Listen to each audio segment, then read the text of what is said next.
हैं हमारे अगले टॉपिक की तरफ, और जो कि है गर्ड।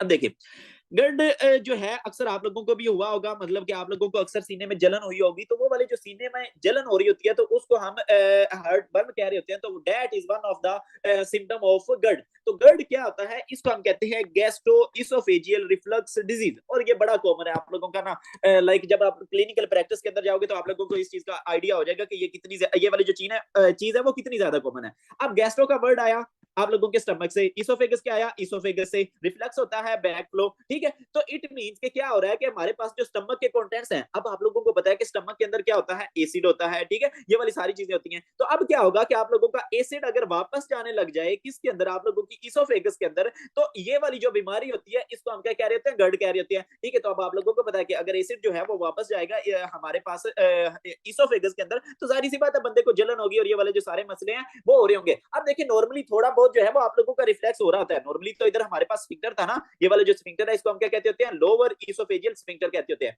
अब नॉर्मली ये बंद रहता है, नॉर्मली क्यों बंद रहता है, ताकि आप लोगों का ये वाला जो एसिडिक कंटेंट है ये वापस ना आ जाए।